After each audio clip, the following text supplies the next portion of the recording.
Hello everyone, তো তোমরা অনেকে দেখতেছি ইদানিং খুবই পরিমাণে স্ক্যামিং এর শিকার হইতেছো। এন্ড আমি আজকে তোমাদেরকে বলবো যে কিভাবে তোমরা স্ক্যামিং এর শিকার হবে না।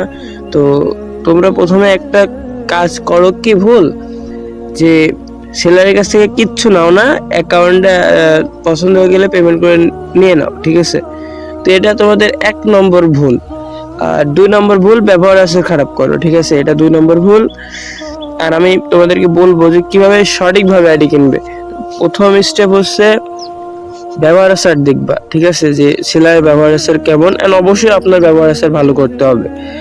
আর 2 নম্বরে হচ্ছে সেলারের কাছ থেকে এনআইডি কার্ডটা নিবে।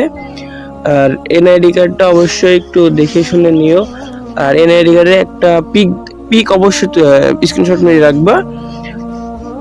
আর সাথে সেলারের সাথে অবশ্যই ভিডিও কলে কথা বলবা, দেখবা মানে এনআইডি কার্ডটা দেখে নেওয়া বলতে তার ফেজের সাথে এনআইডি কার্ডের ফেজের মিল আছে কিনা এটা একটু দেখবা, ঠিক আছে? অবশ্যই যদি কলে না আসে বা কলে যদি কেউ না আসে, তো ওটা হচ্ছে তার একটা ছবি নিয়ে নিবা।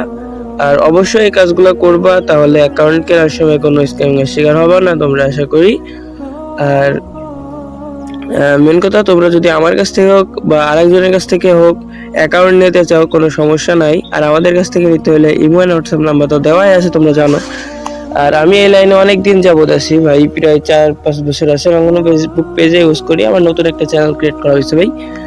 তো তোমরা এগুলা মাথায় রাখবা, তাহলে অ্যাকাউন্ট অবশ্যই তোমরা আরেকটা কাজ করবা যে অনেকে ভুল করো, কি ব্যবহার আচার খারাপ করো, সাথে বলো যে ভাই আমি এখন অ্যাকাউন্ট নিব, কিন্তু টাকা পাঠাতে ঘোরাও আর কি। একটা সেলারের অবশ্যই ওই টাইমে মাথা গরম হয়ে যায়, ঠিক আছে?